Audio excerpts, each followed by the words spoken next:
School വിട്ട് വന്നു കഴിഞ്ഞാൽ മകനെ കുളിപ്പിച്ചിട്ട് ട്യൂഷന് പോകണം. അപ്പം കുളിപ്പിച്ചിട്ട് അവന് ഭക്ഷണം കൊടുത്തിട്ട് ട്യൂഷന് വിടാനുള്ളൊരു സംഗതിയാണ്. അപ്പോൾ എന്നും കുളിപ്പിക്കാറുണ്ട്. അപ്പം ഇവന്റെ നിക്കർ ഊരാൻ പറഞ്ഞിട്ട് ഊരിയില്ല. അപ്പം ഞാൻ ബലം പിടിച്ച് നിക്കർ ഊരിയപ്പം ഇവൻ ബഹളം വെച്ച് കരഞ്ഞ്, തൊടലേ വാപ്പി കരഞ്ഞ്. അപ്പൊ ഞാൻ എന്ത് പറ്റി മക്കളെന്ന് ചോദിച്ച് ബഹളം വെച്ച്.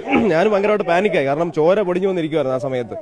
അങ്ങനെ ഞാൻ അന്നേരം തന്നെ സ്കൂളുമായിട്ട് ബന്ധപ്പെട്ടപ്പോഴത്തേക്ക് ആ സമയത്ത് എന്റെ കയ്യിലുള്ള അധ്യാപക നമ്പർ ബന്ധപ്പെട്ടപ്പോൾ സ്കൂളിൽ നിന്ന് പോകുന്ന തിരക്കായിരിക്കും, അവർ ഫോൺ എടുത്തില്ല.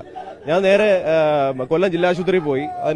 അവന് പ്രാഥമിക ശുശ്രൂഷ കൊടുത്ത് മരുന്നൊക്കെ വെച്ചിട്ട് അവിടുന്ന് തന്നെ റിട്ടേൺ ആയിട്ട് മെഡിക്കൽ സർട്ടിഫിക്കറ്റ് വാങ്ങി നേരെ കിളിയല്ലൂർ സ്റ്റേഷനിൽ പരാതി കൊടുക്കുകയും ചെയ്തു. അതിനുശേഷം വീട്ടിൽ വന്നപ്പോഴാണ് ഇതിന്റെ ഒരു ഗൗരവം എനിക്ക് മനസ്സിലാവുന്നത്. കാര്യം അത് blood oozing from left butt cheek എന്നാണ് അത് എഴുതിയിരിക്കുന്നത്. 2 ചന്തിയിലും അടിച്ച് പൊട്ടിച്ചിരിക്കുക, മൾട്ടിപ്പിൾ ടൈംസാ, ഒരു പ്രാവശ്യമല്ല.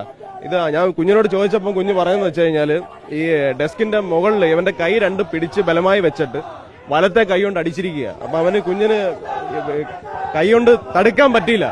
തടുത്തെങ്കിൽ കയ്യിലടി കൊള്ളും. ഈ ഒരൊറ്റ അടി പോലും വേറെ മിസ്സായിട്ടില്ല. കംപ്ലീറ്റ് അടിയും അവന്റെ ചന്തിയിലാണ് കൊണ്ടിരിക്കുന്നത്. അതുകൊണ്ട് അത് പൊട്ടി ചോര